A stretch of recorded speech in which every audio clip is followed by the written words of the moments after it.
Takže ahojky, já jsem od tohle videa a toto video je buď nějaká informačka nebo šťastná zpráva. Já nevím, asi to bude jmenovat šťastná zpráva. A tak jich budu točit víc.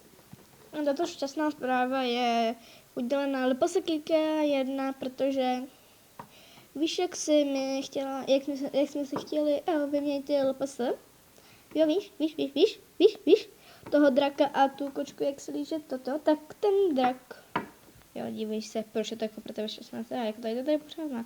Ale jak tam na ten provázek, tak už ho tam nemá. Teďka jsem se tady s tím hrála 10 minut, já vím, ale to je jedno.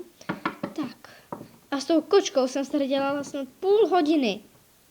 Už tam nemám moc tyte.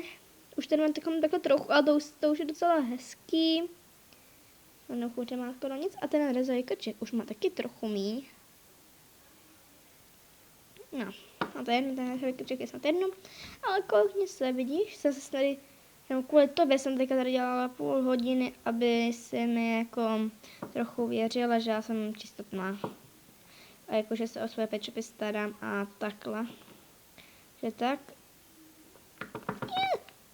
LPSKK 1, ty bys měla být tak šťastná, že už to nebude tak pofiltrovaný. A jestli to chceš, jo, tak já mám podobný lak, teda moje kamarádka má podobný lak, takže jsem se poučila, se to můžu nalakovat, jestli chceš, napiš mi dolů do komentářů.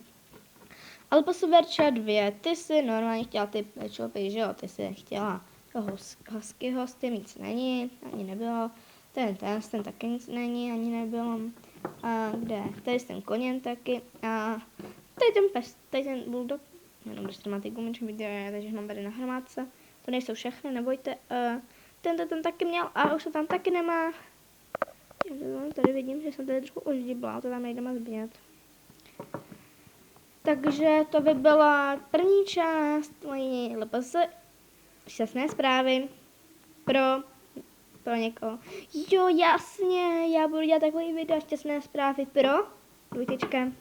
No, tečky, jo, spíš 3 tečky, no tak něco. Juhu, to je dobrý nápad. Je tak. Ahoj.